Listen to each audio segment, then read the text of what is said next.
La mañana del 20º aniversario de la desaparición de la dinastía Montesinos se vistió de luto y misterio. El imponente ciprés centenario que coronaba la vieja mansión al borde del acantilado se mecía con el viento húmedo del mar, como si rezara una elegía. El patriarca don Leonardo Montesinos, hombre de porte adusto y voz de trueno contenido, había partido del mundo esa noche, dejando tras de sí un silencio pesado y un murmullo de secretos que retumbaba en las salas desiertas. Su muerte, anunciada con la solemne campanada de la capilla privada, marcó el fin de una era y el inicio de una contienda larvada, pues el testamento oficial, firmado con su pulso ya tembloroso, guardaba una cláusula de confidencialidad que nadie conocía. En el vestíbulo principal, con sus altos ventanales de vitrales cruzados por hiedra y gotas de rocío, convergieron los herederos ausentes y presentes. La espléndida doña Isabel, hija única legítima y señora de mirada recelosa. Luis, sobrino mayor nacido de la rama caduca, de sonrisa ensayada y puño siempre apretado.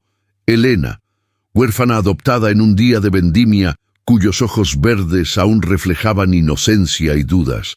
Y el joven Claudio, nieto legítimo cuyo nombre apenas resonaba en los pasillos, pues hace 2 décadas marchó al extranjero sin despedida.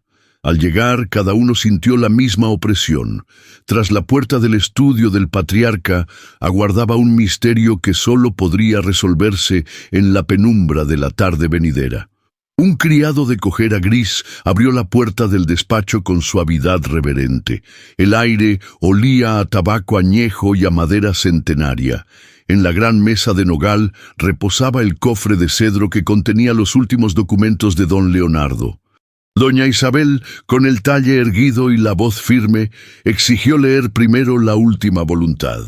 El notario, con voz temblorosa de respeto, comenzó a leer cláusula tras cláusula. Legados de propiedades, instrucciones para la fundación de una escuela y la perpetuación del escudo familiar. Pero hallaron una página arrancada y un pequeño sobre sellado con el sello de la casa. 3 llaves entrelazadas. El sobre no figuraba en el registro oficial, y el notario, ajustándose las gafas, confió: «Señores, este sobre no aparece en la copia autorizada que archivamos en el registro. Debe ser parte de un codicilo secreto, dispuesto por el señor Montesinos para sus herederos de sangre, o quizá para un nombre aún no revelado». Una corriente de sorpresa mezclada con inquietud recorrió al grupo. Elena, con el pecho oprimido, se adelantó y con manos temblorosas tomó el sobre lacrado. La condesa Isabel trató de arrebatarle el objeto con desdén. «Devuélveme ese documento, niña», exigió. «Es mi derecho como hija y primogénita». Pero Elena, en un gesto inesperado, levantó la voz con serenidad. «No se trata solo de derechos, sino de la confianza que mi padre tuvo al confiar en nosotros un secreto que debía revelarse en el momento adecuado». Claudio, que permanecía en silencio junto a la ventana, vio su oportunidad y avanzó al centro del despacho. La luz mortecina del ocaso dibujó su silueta atlética y sus ojos, antes esquivos, fijaron la atención de los demás. «Hace 20 años partí con el corazón lleno de preguntas sobre esta mansión y mi lugar en ella», dijo con voz grave. «Hoy regreso con pruebas de sangre y amor y con la esperanza de que el verdadero heredero sea reconocido». Luis, con el ceño fruncido, masculló: «¿Pruebas? ¿Acaso te crees favorito porque vuelves con aires de forastero?» Claudio, sin alterarse, abrió el sobre y extrajo una carta sellada con tinta azul. El pergamino, marcado con la caligrafía firme de don Leonardo, rezaba: «A quien encuentre esta carta, guarda en tu sangre la verdad de estos muros. El legítimo heredero retorna con el viento de ultramar y traerá la llave que cierra el pacto de siglos. Con él, la casa renacerá. Sin él, caerá en cenizas». Un silencio como de tumba se adueñó del estudio. Doña Isabel palideció, temblando ante aquel enunciado. Elena exhaló un suspiro de alivio. Sus manos se entrelazaron al sentir el peso de la responsabilidad. Luis, herido en su orgullo, se quedó mudo, y Claudio, con la carta en alto, parpadeó con emoción. «Padres y parientes», se dirigió a la asamblea de rostros angustiados. «Esta noche celebraremos el velorio del patriarca y antes del alba realizaremos el rito del testamento olvidado. Abriremos la cripta familiar, hallaremos la llave secreta y el testamento perdido verá la luz. Solo entonces sabremos quién de nosotros fue digno de heredar el legado sangriento y sagrado de los Montesinos». El viejo mayordomo, que había asistido en silencio, asintió con dificultad. «Señor Claudio, mi señor tuvo esa llave oculta en el laberinto de la cripta inferior. Pero cuidado, la casa vigila a los indeseados y el corazón malintencionado podrá perderse entre sus pasillos». Al cerrar las palabras, una ráfaga de viento azotó los ventanales con estrépito, como un lamento ancestral. La mansión, antaño refugio de poder y opulencia, se convirtió en laberinto de tensiones y presagios. Afuera, el ciprés centenario lanzó su sombra sobre el acantilado, recordando a los herederos que la fortuna y la sangre jamás discurren en cauces rectos, sino en vericuetos de traición, redención y amor prohibido. Y así, con la carta de la legitimidad en una mano y el sello de la lealtad en la otra, los herederos Montesinos sellaron la tregua de la noche. El reloj marcó la hora del velorio, y en el eco de las campanas murmuró la promesa de un amanecer en que la mansión liberaría el testamento perdido y el hombre de viento regresaría al hogar prohibido para reclamar lo que siempre fue suyo. La luna menguante se agrupaba en un haz de pálido reflejo sobre los adoquines del patio trasero cuando Claudio Montesinos, Isabela de la Rosa y Elena Márquez, acompañados por el viejo mayordomo Ambrosio y 2 guardias leales, se internaron en el antiguo salón de los retratos. Tras los retratos de antepasados rigurosos cuyos ojos parecían seguirles, hallaron, junto a una columna de mármol agrietado, una trampilla apenas perceptible. Claudio apoyó la palma de la mano en la piedra fría y descubrió un mecanismo. Al presionar un medallón con el emblema de 3 llaves, la trampilla emitió un clic sordo y se abrió, revelando una escalera de caracol descendente hacia la cripta familiar. El silencio retumbó como un latido en el ánimo de los herederos. Isabela alzó una lámpara de aceite, proyectando un cono de luz sobre las paredes húmedas, cubiertas de inscripciones en latín casi borradas por el tiempo. Los escalones de piedra se internaban en penumbra, flanqueados por nichos desocupados y retablos que daban testimonio de funerales de glorias pasadas. Elena, con el pulso más tranquilo de lo que esperaba, murmuró: «Aquí reposan generaciones enteras, y quizá el secreto que nos legó el patriarca». Ambrosio, sujetando la antorcha con reverencia, recordó: «Se decía que don Leonardo trazó en esta cripta un laberinto simbólico, cuyas galerías guardan la llave de su legado oculto. Pero pocos se atrevieron a recorrerlo tras su última voluntad». 1. El primer umbral, el oráculo de mármol. Al bajar 20 escalones, encontraron un pasillo forrado de paneles de mármol verde y grabados en relieve, hojas de laurel, guirnaldas de rosas y un gran oráculo de mármol con la figura del patriarca sosteniendo un pergamino. Bajo la figura, un epígrafe rezaba: «Ad quem veritas pergit, via clavis aperitur». A quien la verdad dirige, la vía de la llave se abre. Claudio presionó el pergamino labrado, y tras un ligero temblor, un nicho se deslizó para descubrir un busto de bronce. Insertó la carta sellada que traía en el interior, y el busto giró, dejando al descubierto un hueco en la roca. Isabela, con manos temblorosas, extrajo una segunda llave de bronce, esta vez decorada con motivos de cisnes y estrellas. Elena asintió. «Sin duda esto confirma que somos dignos de avanzar. La prueba exige fe en nuestra sangre». 2. El pasillo de los secretos continuaron por un corredor más angosto, donde la humedad húmeda cubría los estribos de piedra. A intervalos regulares, pequeñas lámparas de hierro estaban vacías. Claudio guió con pulso firme. El siguiente tramo se conoce como el pasillo de los secretos. Se dice que, a mitad de su recorrido, hay un espejo de obsidiana que revela la verdadera intención de quien se atreve a mirar. Avanzaron en silencio hasta que Isabela alzó la lámpara al nivel de la cara y encontró al fondo un espejo negro incrustado en la roca. Elena se adelantó con delicadeza y limpió el polvo con su pañuelo. Al mirar su reflejo, el vidrio captó no solo su imagen, sino una serie de símbolos grabados en su marco, un cruz, una rosa y un lirio entrelazados. Claudio, siguiendo las marcas, presionó el lirio, y una puerta lateral de piedra se abrió con un estrépito. 3. El Sancta Sanctorum y el cofre de cedro. Más allá, una pequeña estancia albergaba un cofre de cedro sobre un pedestal de ónix.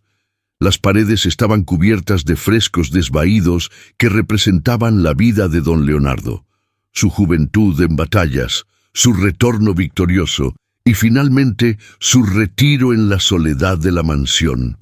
El cofre tenía 2 cerraduras, una para la segunda llave de los cisnes y otra para la tercera, que aún no poseían. Isabela con voz queda señaló: el patriarca escribió en el borde: solo el hijo que regrese con el testamento sellado encontrará su destino. Claudio extrajo la carta original y la deslizó en la ranura de la primera cerradura. Elena insertó la segunda llave, dando vuelta con cuidado. El cofre emitió un leve resplandor dorado. Su tapa se levantó, revelando un puñado de pergaminos y un sobre antiguo sellado con cera roja. 4. El testamento perdido y la revelación de herencia. Con manos asidas por el temblor, Claudio retiró el sobre. Sobre su liso pergamino, la letra del patriarca dictaba: yo, Leonardo Montesinos, dejo mi último suspiro en este testamento verdadero. A la línea de sangre que vuelva tras 20 años de ausencia, confiero la totalidad del dominio y de mi corazón. No necesito más descendientes que aquellos que prueben su amor al hogar de sus ancestros. Este cofre guarda la prueba de mi fe en Claudio, mi nieto legítimo y llamado por el viento. A él entrego mi fortuna y el legado de redención. Perdón a quienes erraron, amor a quienes sufrieron, y reconciliación a los hermanos desviados. Un silencio reverente invadió la cripta. Isabela exhaló un sollozo. La rama adoptiva de Elena se veía aludida en el perdón a quienes erraron. Elena abrazó a Isabela con ternura. Hemos sido testigos de la verdad de tu padre. Su empatía abarca tanto al heredero ausente como a los que, equivocándose, ahora pueden redimirse. 5. El retorno triunfal y la redención. Al salir del pasadizo, Claudio, Isabela y Elena emergieron a la luz del alba. Cada uno sostenía un pergamino, el testamento restaurado y la carta que confirmaba su legítima posesión de la mansión y de su legado. El viejo mayordomo Ambrosio, con lágrimas en los ojos, se arrodilló ante el nuevo señor. Señor Claudio, su abuelo me ordenó guardar este testamento para usted. Bienvenido a tu hogar, hijo del viento, pues en tu sangre arde el amor legítimo de los Montesinos. Mientras Claudio alzaba la carta, Isabela y Elena se abrazaron, reconciliadas por la revelación. En lo alto, el ciprés centenario se bamboleó suavemente, como enviando un susurro de aprobación. La sangre retorna a su cauce, la herencia aflora en el corazón, y los hermanos hallan en el perdón la aurora de su redención. Con los primeros rayos del sol sobre el acantilado, la mansión resplandeció en un brillo renovado. El patriarca había legado no solo riquezas, sino la clave para unir a los herederos y transformar los rencores en un romance de fraternidad y esperanzas compartidas. La noticia del regreso de Claudio Montesinos y la revelación del testamento perdido se propagó por la comarca como un incendio de pólvora. Mensajeros a caballo, palomas mensajeras y correos de agua transportaron el edicto de la legítima sucesión hasta las aldeas ribereñas. Sin embargo, en la mansión de los Montesinos, la victoria aún no se consolidaba. La codicia y el resentimiento anidaban en el corazón de quienes esperaban perpetuar un linaje alternativo. Afuera, el sol poniente bañaba de rojo las almenas del viejo palacio. En el salón de los retratos, ahora iluminado por antorchas que ardían con llama violeta, proyecto de la Sociedad de la Rosa Mestiza, Isabela y Elena se preparaban para recibir al nuevo señor. Ambas, conscientes del perdón que don Leonardo había ordenado, vestían de luto y esperanza. Isabela con un vestido de terciopelo azul oscuro y Elena con un traje claro bordado de lirios, símbolo de su origen adoptivo que sería honrado en la reconciliación. 1. La intriga de Luis y la alianza con el forastero. En un ala separada, Luis Montesinos, sobrino engañado por la clausura del testamento alternativo y abrumado por la humillación, urdía una conspiración junto a un desconocido. Un hombre alto, de capa oscura y voz cavernosa, que se hacía llamar don Armando Lucena, comerciante de antigüedades y coleccionista de secretos familiares. En el despacho privado, entre retratos de abuelos juzgando, Luis susurró: «Don Armando, necesito convencer al pueblo de que Claudio no es más que un impostor». «Tranquilo, sobrino», respondió con calma calculadora. «Tengo en mi poder un pergamino que demostrará que don Leonardo redactó un codicilo supuestamente a su muerte, pero aparentemente falsificado por allegados de Claudio. Lo presentaré al notario mañana. El jurado social se pondrá de nuestro lado». Armando desenfundó un sobre ajado y reveló un codicilo apócrifo, plagado de tachaduras y con fecha posterior a la muerte del patriarca. Luis, encantado, apretó el puño. «Con eso, mi lugar como heredero secundario quedará garantizado. Isabela y Elena no podrán oponerse». 2. El primer encuentro entre Claudio e Isabela. Al caer la tarde, Claudio Montesinos regresó al vestíbulo de mármol para encontrarse con su hermana Isabela, cuyo semblante aún mostraba orgullo herido y temor al cambio. Ambos se miraron a través de la alfombra tejida con el escudo familiar, sintiendo la tensión que separaba su sangre. «Hermana», comenzó Claudio con voz sosegada, «sé que debes ajustar tu corazón al nuevo orden. Pero el testamento de nuestro abuelo no engaña. He regresado para restaurar la casa y honrar al patriarca». Isabela cerró los ojos y exhaló el aire que retenía en su pecho. «Claudio, no es tu regreso lo que me hiere, sino el modo en que todo ha cambiado. Te he visto crecer en mis recuerdos y al mismo tiempo te sentí un forastero al que mi padre dio la bienvenida sin razones. Fue él quien creyó en la sangre más que en la distancia», respondió él, avanzando un paso. «Te pido que camines a mi lado como hermana y coheirera para que la mansión recobre luz». Ella, con la mirada embargada, alzó la cabeza y posó su mano en el hombro de Claudio. «Acepto tu mano, hermano, pero debemos demostrar nuestra unidad a quienes conspiran por 2 monedas de oro». 3.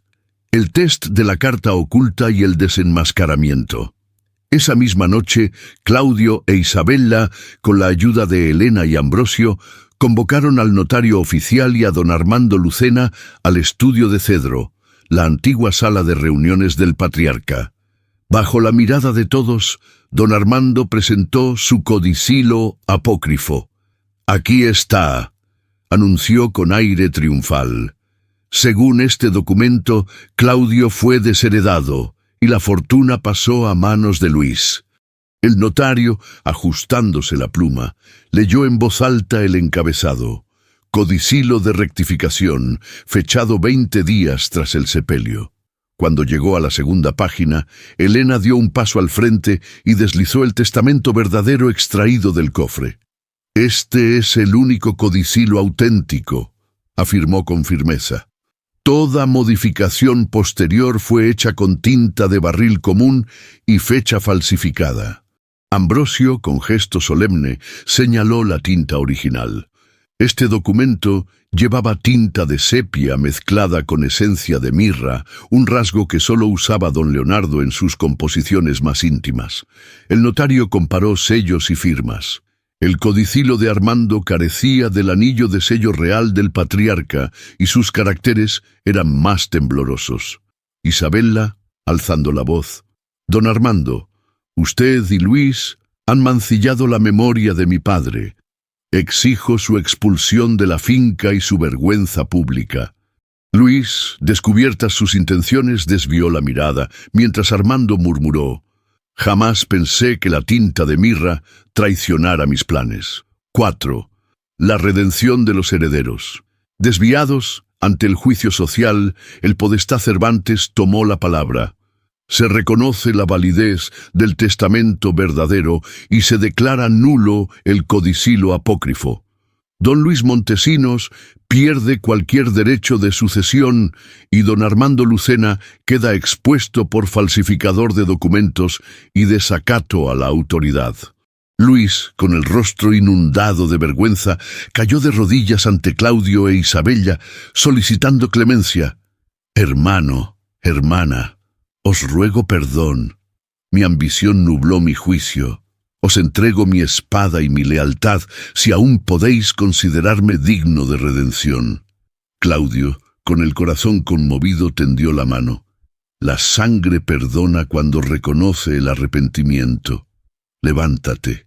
Isabela, con voz más suave que el crepitar del incienso, añadió: «Hermano equivocado, la casa necesita no solo herederos, sino corazones íntegros». Luis, llorando, aceptó la reconciliación. «Os juro lealtad y honor. Haré de mi vida expiación por mis errores». 5. El romance incipiente y la redención fraternal. En el silencio que siguió, Elena y Claudio se retiraron al jardín interior, donde velas de lirio iluminaban un banco de piedra rodeado de rosales en cierne. Claudio, agotado por la jornada de revelaciones, se recostó y, para sorpresa de Elena, exhaló en un susurro: «Gracias por creer en mí, Elena». Ella, sonriendo con ternura, le tomó la mano. «No solo creo en ti, Claudio. Creo en la familia que aún podemos reconstruir juntos». Los dos compartieron un breve intercambio de miradas, cuajadas de redención y afecto fraternal. En la penumbra, sus sombras se hicieron una sola, presagio de la reconciliación duradera que el patriarca había deseado. Al volver al palacio, Claudio envió una invitación solemne para una cena de reconciliación, donde Isabela y Luis sellarían su redención con un brindis y un baile. Mientras tanto, Elena susurró al viento: «Que en los surcos de este jardín florezcan la hermandad y la esperanza, porque el patriarca vive en nuestros actos de perdón». La mansión, ahora libre de conspiraciones, respiró profundo. Las sombras del pasado se clarearon ante la luz de la verdad, y los tres hermanos, Isabela, Claudio y Luis, caminaron juntos, reconstruyendo su hogar sobre los cimientos de la memoria y la redención. El gran salón de la mansión Montesinos lucía engalanado como en los días de gloria. Candelabros de cristal pendían del techo artesonado, sus luces danzando sobre los tapices bordados con escenas de antaño. Largas mesas cubiertas con manteles de damasco carmesí se habían dispuesto en semicírculo alrededor de un estrado central, y sobre cada plato reposaba una rosa blanca, símbolo de perdón, junto a un lirio amarillo, emblema de la esperanza. Fuera, la bruma vespertina del acantilado aportaba un aire misterioso, como si el viento guardase el aliento en espera de lo que allí sucedería. Isabela, Claudio y Luis entraron juntos, escoltados por Ambrosio y por un séquito de criados en uniforme negro y dorado. En aquel ambiente de solemnidad y expectativa, cada uno respiraba con cautela, consciente de que aquella cena de la reconciliación sellaría no solo la redistribución de la fortuna, sino la paz de la familia. 1. El brindis inicial y la invocación al patriarca. El podestá Cervantes, ataviado con su toga oficial bordada en hilo de plata, se levantó en el estrado. Alzó su copa de cristal tallado y con voz clara pronunció: «Por don Leonardo Montesinos, patriarca de nuestra casa, cuyo espíritu nos guía aún más allá de la tumba. Que su legado de equidad y perdón florezca en nosotros y nuestras futuras generaciones». Todos levantaron sus copas de vino tinto, y el tintineo del cristal pareció resonar como un eco de aprobación. Claudio añadió: «Por la familia que renace en unidad, con corazones dispuestos a perdonar y manos dispuestas a edificar un nuevo mañana». Isabela y Luis asintieron, mientras una oleada de emoción recorría el salón. 2. El banquete del perdón. Tras los brindis, los criados comenzaron a servir el banquete del perdón, compuesto por platos cuidadosamente elegidos por la condesa: sopa de azucena y caléndula, emulsión suave que simbolizaba la dulzura del perdón; raviolis de ricota y espinaca en salsa de romero, reminiscencia de la herencia veneciana y la fortaleza de la familia; codorniz estofada en vino ambarino, signo de la restauración de la nobleza de espíritu; puré de nabo y manzana verde, contraste de sabores que evocaba la reconciliación de diferencias; tarta de almendra y miel, cierre dulce para una velada de reconciliación. Mientras degustaban cada platillo, se intercambiaron miradas y comentarios suaves. Isabela, visiblemente emocionada, se volvió hacia Luis: «Hermano, aprecio tu valentía al arrojarte a la reconciliación. Confío en que juntos honraremos la memoria de nuestro padre». Luis asintió: «A ti y a Claudio os debo mi nueva oportunidad. No fallaré en demostrar que la redención es más poderosa que la ambición». 3. El discurso de Helena y el juramento de la hermandad. Al llegar el punto culminante del banquete, Helena Márquez, que había permanecido en silencio hasta entonces, subió al estrado con un tocado de lirios pálidos. «Patriarca don Leonardo nos legó no solo riquezas materiales, sino la lección de que el perdón puede restaurar lo que la codicia destruye. En nombre de la línea caduca y de la agraviada, propongo el juramento de la hermandad: respetar la voluntad del testamento y proteger la integridad de la herencia compartida. Vivir en armonía, apoyándonos mutuamente y honrando la memoria de nuestros antepasados. Promover actos de caridad en Santa Elena, en recuerdo de la generosidad del patriarca. Celebrar cada año, en esta misma fecha, la cena de la reconciliación, para renovar nuestro pacto de perdón». Un coro de voces secundó la propuesta, y el podestá Cervantes corroboró: «Que así sea. El juramento de la hermandad queda inscrito en actas y en el corazón de los montesinos». 4. El baile de los lirios y la danza de la redención. Con el juramento consumado, las mesas se recogieron y se desplegó en el centro un tapiz escénico con astas de madera, sobre el cual se instaló una carpa de tul blanco adornada con guirnaldas de lirios. Un quinteto de violines, violas y violonchelo entonó la danza de los lirios, coreografía íntima que representaba la elevación de la familia a través del perdón. Pasos fluidos que evocaban gotas de néctar cayendo entre flores, giros que simbolizaban el renacer tras la tormenta emocional. Isabela y Luis fueron los primeros en danzar en pareja. Sus movimientos coordinados eran metáfora de su reconciliación. Claudio lo siguió bailando con Helena, sellando la fraternidad y el perdón compartido. Cada giro, cada paso, se convertía en un acto de fe en la redención. 5. La epifanía de la caja de la memoria. Cuando la música cesó, Claudio dirigió a todos al salón de las reliquias, donde reposaba la caja de la memoria. Un arcón tallado con los escudos de los Montesinos y las palabras perdonare et renovare, perdonar y renovar. En su interior, junto a reliquias y documentos del patriarca, colocaron el primer manual de caridad, compilación de instrucciones para fundar un asilo y una escuela en la villa, iniciativa nacida del testamento y del espíritu de redención.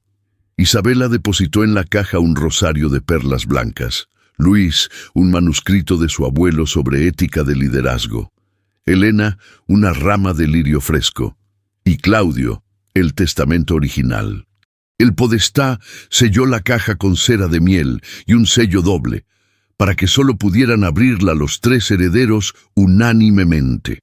6. Al abandonar la mansión, la familia Montesinos al completo se reunió ante el ciprés centenario. Isabela, Claudio y Luis, tomados de la mano, alzaron la vista hacia el tronco que se recortaba contra el cielo estrellado. Que este ciprés sea guardián de nuestra hermandad, testigo de nuestro perdón y símbolo de la renovación perpetua de los Montesinos. Bajo la luna, el viento movió las ramas como en un susurro de aprobación, y la rosa blanca de la reconciliación se parecía a una promesa viva. El testamento perdido había renacido. El hombre del viento había reclamado su lugar, y los herederos desviados habían hallado la redención a través del perdón y el amor fraternal. La madrugada que siguió a la gran cena de reconciliación amaneció en Santa Elena con un silencio cargado de promesas. El aire olía a rosas frescas y a humedad de mar, mientras las primeras luces del alba teñían de carmesí las almenas de la vieja mansión Montesinos. Tras la cena, y ya con el testamento auténtico resguardado en la caja de la memoria, el salón se vació y solo permanecieron en él 2 herederos, cuyos corazones habían nacido a una esperanza nueva: Luis Montesinos y Elena Márquez. 1. Encuentro en el jardín de los perfumes. Elena caminó por el jardín de los perfumes, donde circulaban jazmines, madreselvas y lirios que exhalaban un soplo dulce en el aire. Las fuentes de mármol evocaban antiguas leyendas y el pavimento de guijarros aún conservaba el remanente del incienso de la vigilia de la aurora. Fue allí donde encontró a Luis, recostado en un banco de piedra, con la mirada perdida en las estrellas matinales. No podía dormir, confesó él, levantándose para recibirla.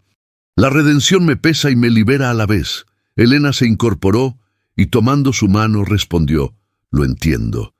Yo también sentía un vacío en el pecho, hasta que el perdón lo llenó con algo inesperado: tu sinceridad. Luis la miró con emoción. Durante años creí que mi ambición me definiría, pero hallarme a tu lado, perdonado y aceptado, ha hecho germinar un sentimiento que no sabía que mi alma anhelaba. 2. La confesión de los corazones desviados. El silencio dio paso a una confesión que emergió con la suavidad de un suspiro. Luis, empezó Elena con la voz temblorosa. En mi silencio tras tu conspiración, descubrí que no podía guardar rencor para siempre. Te vi solo en tu dolor de haber perdido la confianza de tus hermanos, y mi compasión se volvió algo más. Luis, con el corazón latiéndole en los oídos, susurró: Elena, cuando tú limpiaste las manchas de mi ambición, sentí que alguien me veía de verdad, y esa mirada, tuya, me hizo querer redimirme no solo ante la familia, sino también ante ti. Se acercaron, con la brisa acariciando sus rostros. Sus manos se entrelazaron, y la luz de la mañana pareció cobijarlos. ¿Podría existir algo más fuerte que el perdón?, preguntó Elena. Creo que sí. El amor que nace de esa redención. El juramento 3. de la dama y el caballero bajo el árbol de los suspiros, centenario y venerable, se detuvieron para sellar su nuevo destino. Luis extrajo un pequeño relicario de plata que contenía un fragmento del testamento verdadero, símbolo de la legitimidad y la herencia restaurada. Elena, al recibirlo, alzó la mirada y pronunció el juramento de la dama y el caballero. Juro, ante el ciprés que guardó a nuestros antepasados y ante la mansión que vio nacer los secretos, honrar cada pétalo de perdón que floreció entre nosotros y proteger este amor que ha redimido mis sombras.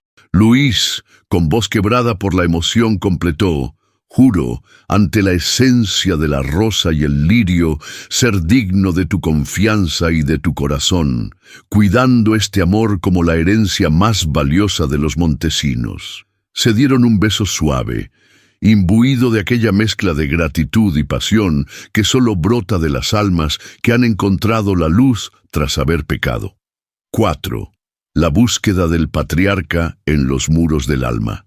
Mientras el sol emergía en todo su fulgor, Claudio e Isabela los observaron desde un balcón. Claudio, con semblante satisfecho, comentó: la casa recobra su equilibrio cuando el amor sana las heridas más profundas.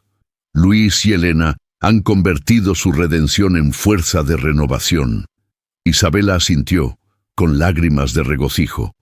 Nuestro abuelo habría sonreído al ver que su último deseo no fue solo heredar riquezas, sino que triunfara el amor y el perdón entre sus herederos. 5. La primera aurora del nuevo legado.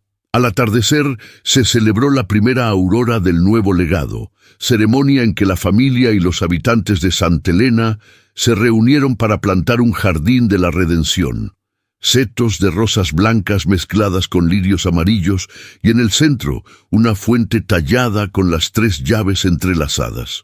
Fue Elena quien vertió el agua bendita proveniente de la capilla.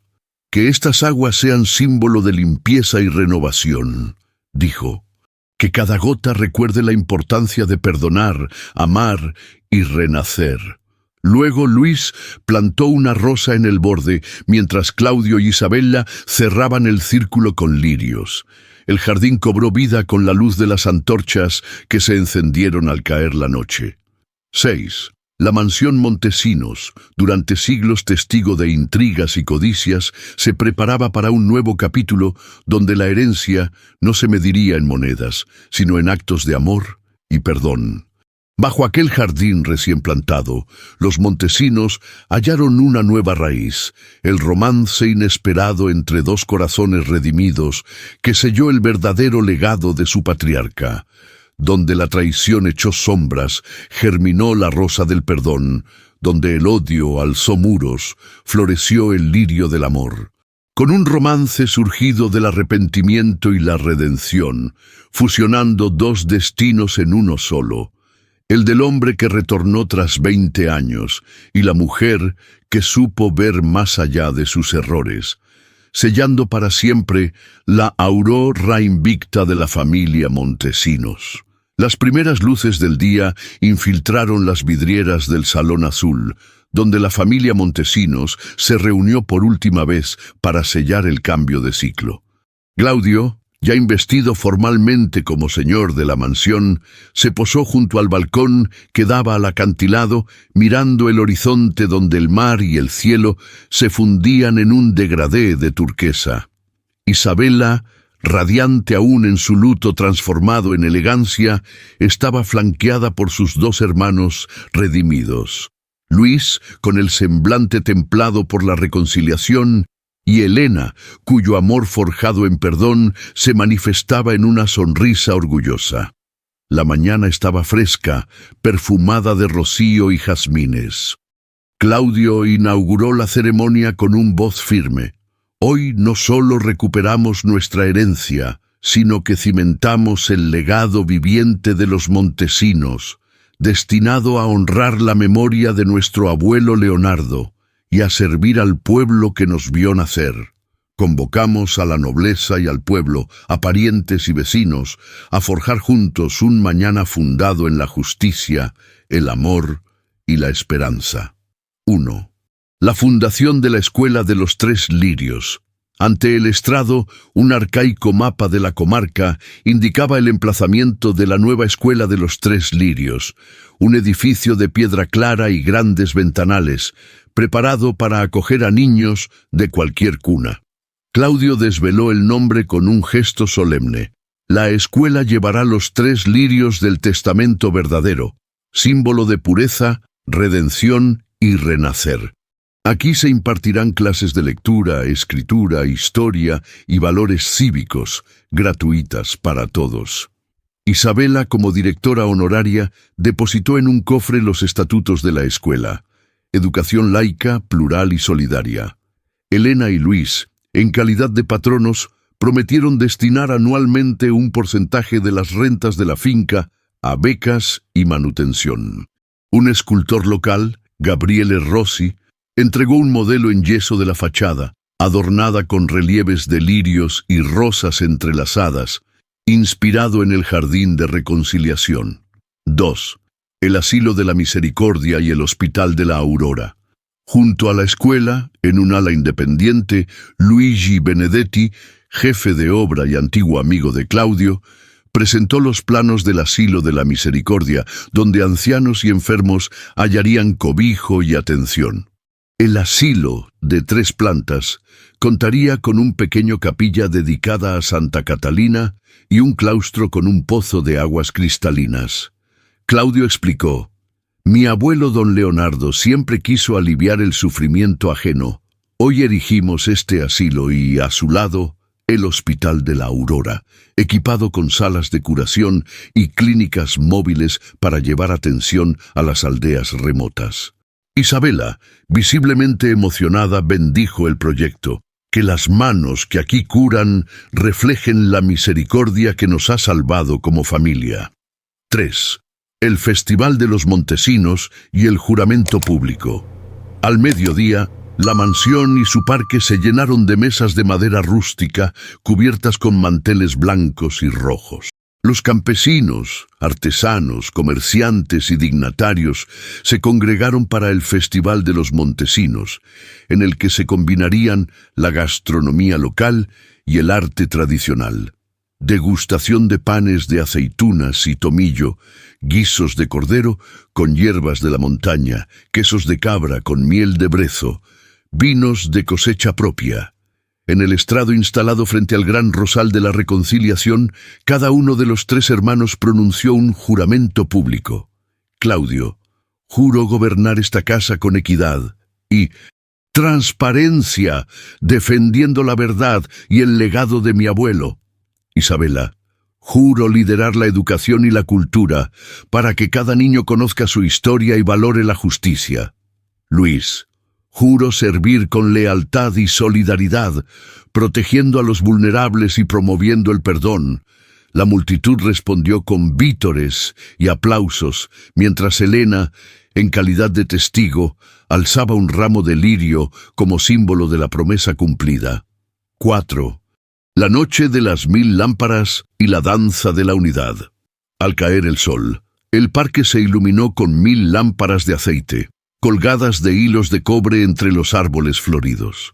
Los músicos de la región iniciaron la danza de la unidad, una coreografía en la que todos, independientemente de su posición social, pudieron participar. El baile de la rosa, guiado por Isabela, y centenares de damas vestidas de blanco. La marcha del lirio, dirigida por Claudio y los hombres ataviados con chalecos de lino y pañuelos amarillos. El círculo de la aurora, todos tomados de la mano en un gran corro, girando al compás de tambores y laúd. Cuando la danza llegó a su clímax, un cañón pequeño disparó confetis dorados y plateados, simulando una lluvia de estrellas que cubrió al público como bendición de luz. El padre Sebastiano, ungido con un hisopo, bendijo la multitud. Que la aurora invicta renazca cada día en vuestros corazones. 5. Epílogo del legado montesino. A la medianoche, la familia Montesino se reunió bajo el ciprés centenario. Claudio, con la mirada al cielo, comentó: «Hoy hemos demostrado que un testamento no reside solo en un papel, sino en los actos de quienes lo cumplen. Aquí vive el verdadero legado de nuestro patriarca.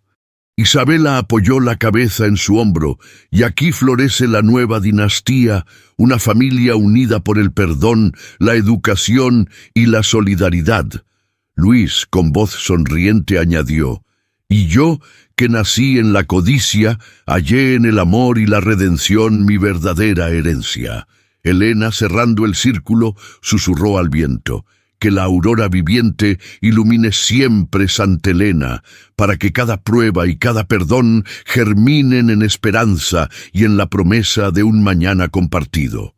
Bajo el silente canto de las olas y el murmullo de las hojas, la mansión Montesinos selló su transformación. El testamento perdido había devenido en compromiso vivo, y el hombre que volvió tras 20 años encontró no solo su herencia, sino un amor fraterno y un destino de luz que ya nadie podría arrebatarle. La madrugada que siguió al Festival de los Montesinos trajo un silencio reverente a Santa Elena, como si la propia tierra aguardara el siguiente capítulo del legado que el patriarca don Leonardo había iniciado con su último aliento. El ciprés centenario, empapado por el rocío, alzó sus ramas hacia un cielo rosado, preludio de un día que uniría para siempre la fortuna recuperada, la redención fraternal y el amor renacido en un símbolo de unión sagrada. En el templete del amanecer, erigido provisionalmente en el centro del Jardín de la Aurora, se habían dispuesto arcos de glicinia y guirnaldas de rosas blancas, rojas y amarillas. Un pasillo central, alfombrado de pétalos recién caídos, conducía a un altar de mármol sobre el cual reposaba la caja de la memoria, aún sellada con la doble cera de miel y lirio, emblema de la hermandad inquebrantable. Allí, bajo un dosel de tul perlado, esperaban Claudio Montesinos e Isabela de la Rosa, hermanos y ahora copatronos del linaje redimido. 1. El despertar del lirio y la procesión nupcial. Al despuntar el alba, los músicos del pueblo entonaron el cántico del lirio blanco, himno compuesto para la ocasión por Elena Márquez, cuyas estrofas en italiano y veneciano celebraban la pureza que nace del perdón. De arenas y miedos brota el alba, de rencores deshechos surge la flor. Y en el lirio que abraza la bruma hallamos el perdón y el verdadero amor. Los bufones y comediantes, invitados como señal de que el humor y la alegría iban de la mano con la redención, precedieron a la procesión. Detrás caminaban los niños de la escuela de los 3 lirios, ataviados con túnicas blancas y cinturones amarillos, portando faroles de cristal con flores secas en su interior. El podestá Cervantes, en traje de gala, cerró la marcha, llevando el libro del juramento. 2. La bendición del patriarca en espacio vacío. Al llegar al templete, el arzobispo Valerius, vestido con ornamentos dorados y púrpura, se situó junto al altar. Con voz solemne recordó la presencia invisible del patriarca. Aunque don Leonardo descanse en la cripta oculta bajo los cimientos de esta casa, su espíritu guía hoy la unión de sus herederos. Que su bendición recorra los pétalos de esta alfombra y nutra los corazones que se disponen a suscribir el juramento final. Con un gesto hizo sonar 3 campanillas. Cada una simbolizaba un lirio, pureza, renovación y futuro, y al unísono el viento meció el dosel de glicinias, como si la brisa susurrara un amén ancestral. 3. El juramento fraternal y la consagración de los votos. Claudio se adelantó con el rostro sereno y alzó la mano. Yo, Claudio Montesinos, afirmo ante Dios, ante mis hermanos y ante el pueblo de Santa Elena, que sostendré con justicia el legado de mi abuelo. Mantendré la mansión y los bienes de la familia como tesoros compartidos, y protegeré este linaje con la verdad, el perdón y el amor fraternal. Isabela, al pie del altar, replicó: Yo, Isabela de la Rosa Montesinos, juro honrar la memoria de don Leonardo, sostener la nobleza de espíritu que marcó nuestra rescate y guiar con sabiduría la educación y el bienestar de todos aquellos que se cobijan bajo el nombre de nuestra casa. El arzobispo bendijo la doble juramentación, asperjando agua bendita y rociando pétalos de rosa sobre los dos, sellando la alianza no solo de bienes y tierras, sino de voluntades y afectos sinceros. 4. La propuesta de amor en el corazón del lirio justo, cuando la ceremonia parecía culminada. Claudio se volvió hacia Helena, quien hasta entonces había permanecido como testigo cómplice. Con voz suave, tomó su mano. Helena, tú fuiste mensajera del perdón en la familia. Sin tu mirada compasiva, ni Luis ni yo habríamos hallado el camino de la redención. Te ofrezco ahora algo más que mi gratitud. Te propongo que, en el espíritu de reconciliación, unamos nuestros destinos en matrimonio, o para que el linaje perdure con el brillo de la verdad y el afecto puro que compartimos como hermanos de alma. Helena, con el corazón alborotado y las mejillas encendidas, supo que aquel ofrecimiento bebía de la cáliz de una fraternidad atípica, no de sangre, sino de amistad y lealtad profunda. Sus ojos verdes brillaron al aceptar.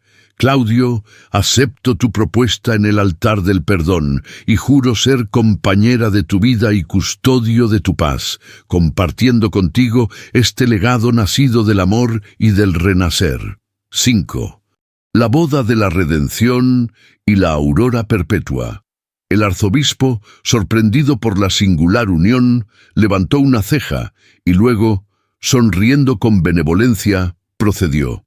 Ante Dios y ante los hombres, proclamo sagrados los lazos que hoy unen a Claudio Montesinos y Helena Márquez en matrimonio de hermanos de alma, forjando un nuevo linaje de amor y redención. Se entonaron campanadas y se izó una bandera nueva, un estandarte donde se entrelazaban una rosa, un lirio y una paloma, bajo la inscripción Aurora Perpetua. Los niños de la escuela lanzaron guirnaldas florales al aire, y la música ascendió en un crescendo de celebración. 6. El banquete de la aurora eterna. Para sellar la boda inesperada, se organizó el banquete de la aurora eterna en los jardines. Se dispusieron fuentes de sorbete de jazmín, torres de mil hojas de crema y compotas de pera con crema de azafrán. Los juglares interpretaron poemas épicos que hablaban de familias forjadas en la adversidad y de amores que trascendían cualquier norma establecida. Las antorchas de aceite perfumado con mirra y rosas iluminaron los rostros extasiados de los comensales. En un momento cumbre, Claudio y Helena se alzaron en un pequeño escenario improvisado y, abrazados, alzaron sus copas de cristal. Por la aurora perpetua que florece en nuestros corazones, por el perdón que germina la fraternidad y por el amor que no conoce barreras. El pueblo, entre aplausos y vítores, respondió: «¡Viva la aurora perpetua! ¡Viva la familia Montesinos!». Cuando la luna se alzó en lo alto, el ciprés centenario proyectó su sombra sobre la mansión convertida en santuario de reconciliación. Claudio y Helena, unidos no solo por el lazo fraternal, sino por un amor inédito, regresaron al salón donde su juramento había cobrado vida. Allí, Ambrosio les esperó con un pequeño relicario de plata. Este medallón contiene un fragmento de pergamino del testamento de don Leonardo, símbolo de que su última voluntad vive en vuestros actos. Llevadlo siempre sobre el corazón, y nunca olvidéis que el perdón puede renacer en flores de amor. Los hermanos, conmovidos, sellaron el relicario y se retiraron a sus aposentos, sabiendo que la aurora perpetua de la familia Montesinos brillaría para siempre en el horizonte de Santa Elena, donde los lirios y las rosas entrelazadas se alzaban como testigos eternos de una historia de redención y de amor que rompió las cadenas del pasado. La aurora del 8º día tras la boda de Claudio Montesinos y Helena Márquez amaneció en Santa Elena como un lienzo de acuarela. Las casas de colores se reflejaban en la laguna. Los carabineros formaban guardia al pie del puente de piedra, y los gaviotas saludaban el despertar con su grito nostálgico. Pero a diferencia de cualquier mañana, aquella estaba cargada del júbilo de un pueblo que había sido testigo del triunfo del perdón y del amor sobre la venganza y la codicia. En la antesala del Salón de Mármol, ahora rebautizado Salón de la Aurora Perpetua, Claudio e Isabella recibieron a los vecinos, artesanos, sacerdotes, maestros y ancianos que llegaban con ofrendas de flores y frutos de la tierra, racimos de uvas doradas, cestas de pan recién horneado, racimos de aceitunas y ramos de jazmines.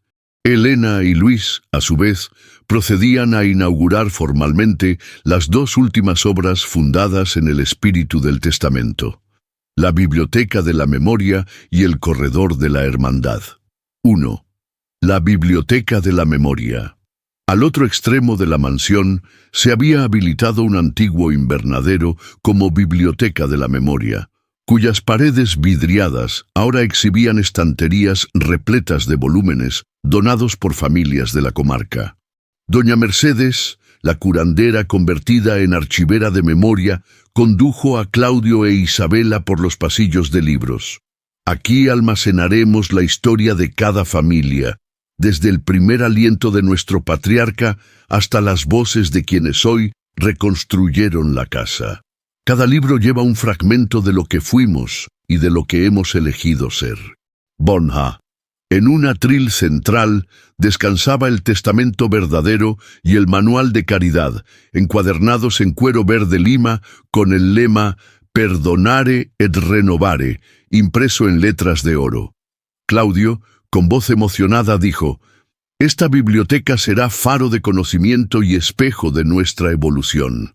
Quien busque respuestas a sus dudas hallará aquí el consuelo de la historia y la fuerza del ejemplo». Para sellar la inauguración, Isabela tomó un plumín de plata y escribió su primer libro de registro.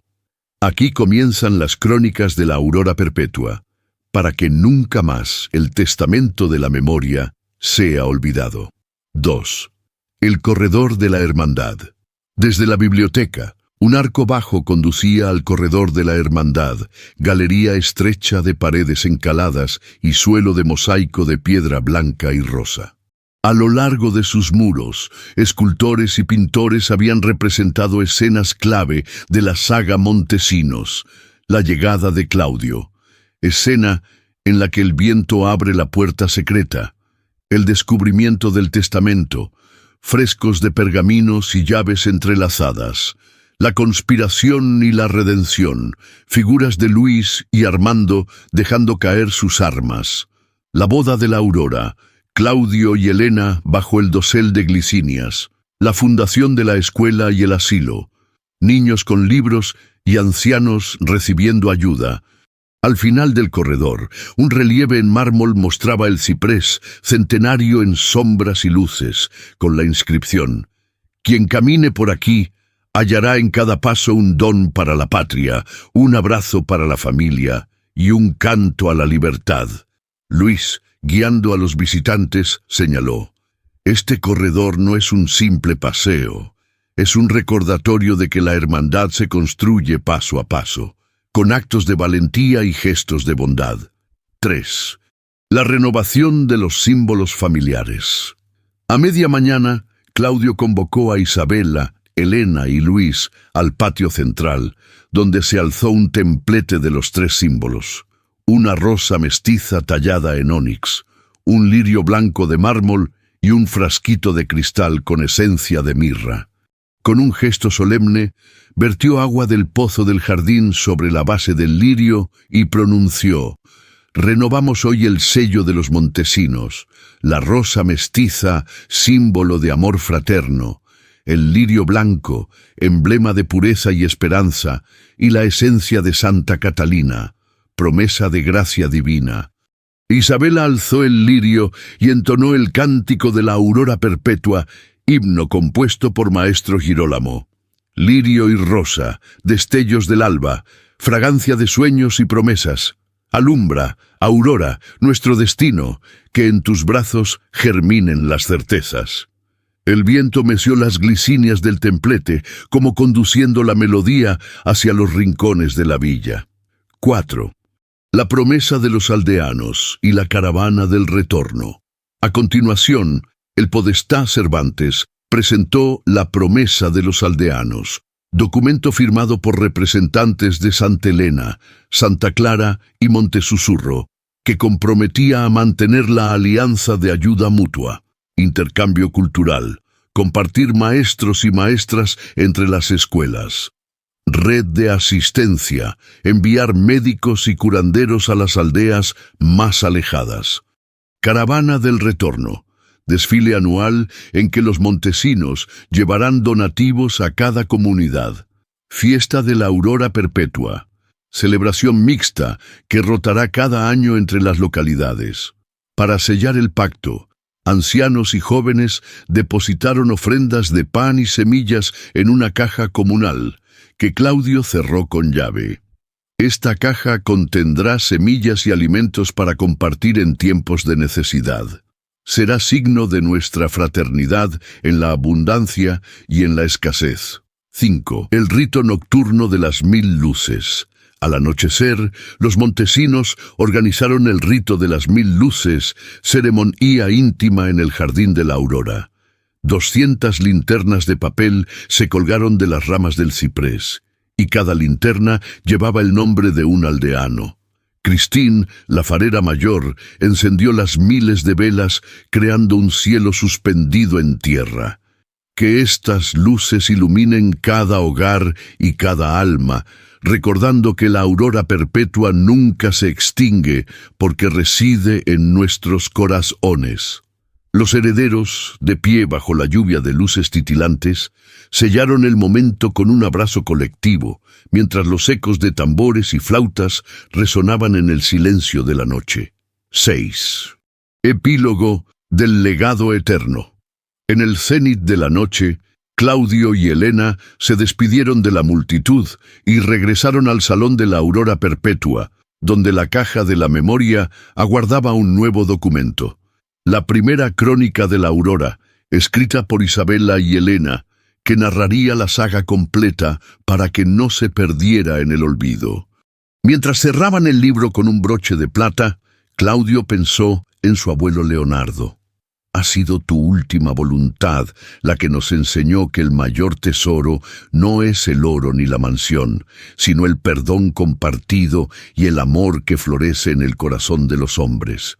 Vi bajo el susurro del ciprés y el murmullo del mar, Santa Elena descansó en la certeza de que la aurora perpetua de los montesinos se alzaría con cada amanecer, llevando su legado de fe, redención y esperanza a todos los rincones del mundo.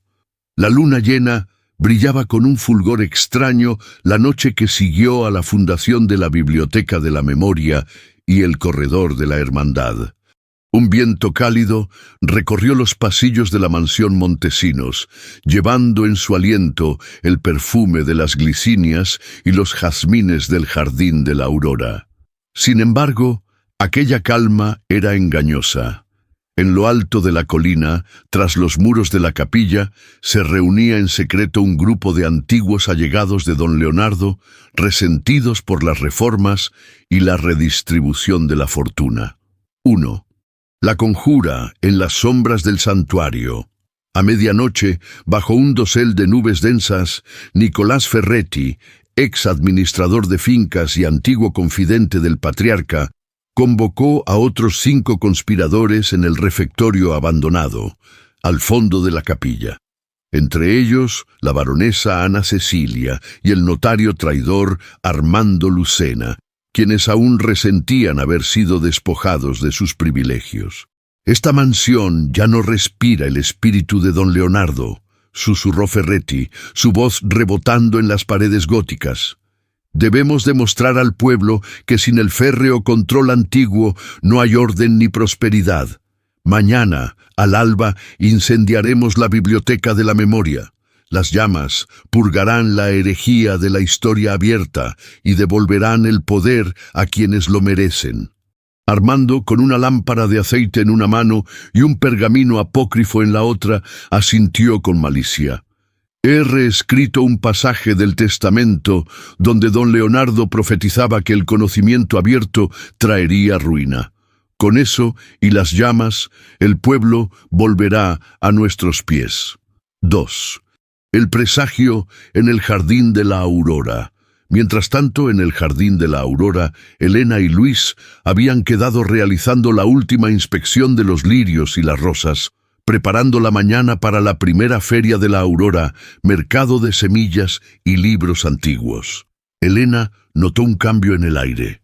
Luis, el verde de los lirios parece marchito, aunque el rocío los humedezca. Siento un presentimiento oscuro. Luis inspeccionó las raíces, tocó las hojas con cuidado y murmuró: tal vez sea solo el frío o la humedad, pero sí, algo me inquieta en este silencio. Iré a asegurar las antorchas frente a la biblioteca. No lo sabía, pero aquellos lirios padecían el presagio de un peligro tangible, el fuego de los conspiradores. 3. La noche del incendio y el lamento de las gárgolas. Al filo de la madrugada, Nicolás Ferretti y sus cómplices se aproximaron sigilosamente a la biblioteca. Portaban antorchas embebidas en aceite de resina y trapos empapados en brea. Armando Lucena, con voz cavernosa, emitió la orden: «¡Que arda la biblioteca! ¡Que la memoria de estos montesinos se disipe en humo y que nadie recuerde la traición al antiguo orden!». Con lentejuelas de odio en los ojos, chocaron las antorchas contra un surtidor de catalogación.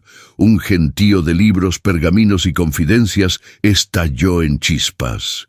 Los prisioneros de la noche retrocedieron ante ese funeral de papel, mientras el fuego, hambriento, devoraba anaqueles, documentos y retratos de mármol. Desde las sombras, los conspiradores aullaban de satisfacción, seguros de haber dado un golpe irrevocable. Las llamas crecían, los estantes cedían, y las ventanas estallaban en nubes de virutas incandescentes. El eco parecía un coro de llantos que retumbaba bajo las bóvedas. 4. El alarido de la mansión y la aurora de la lluvia. Pero justo cuando las llamas amenazaban con engullir la biblioteca y propagarse al salón de la aurora perpetua, un trueno rasgó el cielo. Don Marcello, guardia mayor, alertó desde la puerta: «¡Lluvia! Nubes cargadas se desatan sobre nosotros». En un instante se desató un aguacero torrencial. El viento sopló con furia, menguando el avance del incendio. La lluvia golpeaba el techo ochavado y creaba un estruendo que pareció combatir el crepitar de las llamas. Pozo tras pozo, comenzó a apagarse el fuego. La biblioteca, a pesar de las llamas, resistía. Sus muros de piedra y sus techos de vigas centenarias amortiguaron el avance. 5. El descubrimiento de la caja salvadora. Mientras los gusanos alados de humo se disolvían, Elena y Luis irrumpieron en la biblioteca, empapados y cubiertos de hollín, pero determinados. Un relámpago iluminó el salón. Vieron la caja de la memoria, deformada pero intacta, sobre una peana de ónix. Luis la abrió con manos temblorosas y extrajo el testamento verdadero, junto al manual de caridad y los primeros ejemplares de las crónicas de la aurora. Aunque los estantes ardieron, la caja, bendecida y sellada con 3 llaves, había permanecido cerrada, protegiendo los documentos sagrados. Elena, con lágrimas en los ojos, susurró: «El fuego quiso devorar la verdad, pero tu abuelo la selló con un pacto de fortaleza». Al salir, ambos se arrodillaron ante la lluvia, alzando el testamento. «Que la aurora invicta sea testigo. La verdad resiste al fuego y a la corrupción». 6. La caída de los conspiradores y la justicia del amanecer.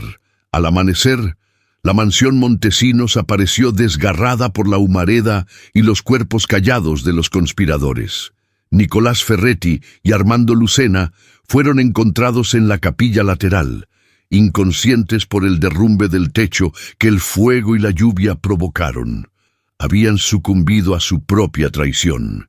El podestá Cervantes, acompañado por el arzobispo Valerius, irrumpió en la escena y dictó la sentencia de la aurora. Por atentar contra la biblioteca de la memoria y contra el legado de disguste eterno, Nicolás Ferretti y Armando Lucena serán desterrados de Santa Elena y perdidos en la noche que ellos mismos desearon encender. Que sus nombres sean olvidados en la memoria de este pueblo. Luis y Elena, presentes, contemplaron el acto con solemnidad. No hubo venganza, sino justicia. Con las primeras luces del alba, la mansión Montesinos respiró un suspiro de alivio. El jardín, empapado de lluvia fresca, brillaba como un diamante vivo. Claudio, acompañado por Isabela por Elena y Luis, se acercó al templete del amanecer con flores recién cortadas. Hoy hemos vencido al fuego de la codicia con la lluvia del perdón y la fortaleza de la memoria. Que esta aurora perpetua ilumine siempre nuestro hogar y nuestro legado. Bajo el sonido de una bocina de bronce que marcó el final de la conjura, Santa Elena renació del mismo corazón de la discordia, consolidando para siempre la aurora invicta de los Montesinos, donde la verdad y el amor soberano triunfan sobre las llamas de la traición. A la luz de la salida del sol, la vieja mansión Montesinos despertó envuelta en un halo de esperanza, como si el mundo entero supiera que, tras la noche de conspiraciones y fuego, un nuevo renacer yacía en cada uno de sus muros centenarios. El ciprés erguido sobre el acantilado exhalaba un susurro de aprobación, mientras las primeras gaviotas rompían el alba con su canto. La familia Montesinos, radiante y unida por la hermandad y el sacrificio compartido, se disponía a celebrar la instauración definitiva de la aurora perpetua, ceremonia que quedaría inscrita en los anales de Santa Elena como el momento en que el amor, el perdón y la memoria vencieron a la traición y a las llamas. 1. El concilio del legado y la coronación de los símbolos. En la gran plaza de la Aurora, recién remozada con empedrado blanco y rosa, se levantó un templete circular de mármol claro. Claudio, Isabela, Luis y Elena subieron al estrado acompañados por el arzobispo Valerius, el podestá Cervantes y el padre Sebastiano. Ante ellos reposaban, sobre un pedestal de ónix, los tres símbolos del legado. La rosa mestiza, metáfora del amor que une las raíces y las ramas. El lirio blanco, emblema de la pureza que surge del perdón. La esencia de Santa Catalina, gotas de gracia que santifican la voluntad. Claudio abrió el acto con voz serena. Invocamos hoy el concilio del legado para sellar que estos símbolos no sean meras reliquias, sino faros perpetuos que guíen nuestros actos. Que la aurora perpetua sea luz en la memoria y fuerza en el porvenir. El arzobispo bendijo los tres símbolos con agua bendita y incienso de mirra. Que la rosa guíe el amor, el lirio cuide la pureza y la esencia cure las heridas. Que estos dones vivan eternos en los corazones de los Montesinos y de todos los que busquen refugio en Santa Elena. 2. El juramento final y la inauguración del camino de la aurora. 1 a 1. Los 4 herederos se colocaron ante los símbolos para pronunciar el juramento final. Claudio Montesinos, juro perpetuar la justicia y la verdad, protegiendo este linaje con mis actos y mi palabra, para que la aurora perpetua alumbre siempre nuestro hogar. Isabela Della Rosa, juro fomentar la sabiduría y la misericordia, custodiando la biblioteca de la memoria y educando a generaciones en los valores de nuestra casa. Luis Montesinos, juro servir con lealtad y compasión, llevando ayuda a los necesitados y siendo escudo contra la injusticia. Elena Márquez, Juro inspirar la unión y el amor fraternal, tejiendo lazos entre Santa Elena y sus aldeas en un camino de esperanza compartida. Tras el juramento, el podestá Cervantes izó la bandera de la aurora, emblema tricolor con la rosa, el lirio y la gota de esencia sobre el mástil de la plaza, mientras la multitud aplaudía y entonaba el himno de la aurora perpetua. Aurora invicta, flor y luz de la memoria, renace en los corazones el canto de la historia. 3. El sendero de luz y la ruta de la redención. A continuación, Claudio reveló el trazado del sendero de luz, ruta pavimentada con baldosas grabadas con los nombres de benefactores y actos de caridad, que partía de la mansión y serpenteaba hasta la aldea de Santa Clara, pasando por Monte Susurro y retornando al Jardín de la Aurora. Cada tramo estaba iluminado por faroles de cristal y rodeado de rosales. Este sendero simboliza el paso de la oscuridad a la luz, de la soledad al abrazo y de la división a la hermandad. Que quien lo recorra sienta el peso de su pasado y la fuerza de su redención. Isabela añadió: a lo largo del sendero de luz se instalarán placas con fragmentos de los documentos del legado, extractos del testamento de don Leonardo, versos del himno de la aurora y juramentos de los herederos para que nunca se borre esta lección de perdón. 4. La feria de los lirios y la bendición de las semillas. En el prado contiguo, la Feria de los Lirios abrió sus puestos con artesanía local, semillas de plantas medicinales y ejemplares de la colección de la Aurora, volúmenes que narraban la saga Montesinos en múltiples idiomas. Elena, como madrina, bendijo las semillas de lirio y las repartió entre los campesinos. Que cada semilla plantada sea un testimonio de reconciliación y un germen de esperanza, que florezca en la tierra y en el corazón. La gente, con gratitud, olvidó rencores pasados y compró semillas para sembrar en sus propios jardines.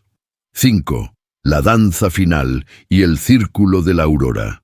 Al caer la tarde, todo Santa Elena se congregó en la plaza para la danza final de la aurora.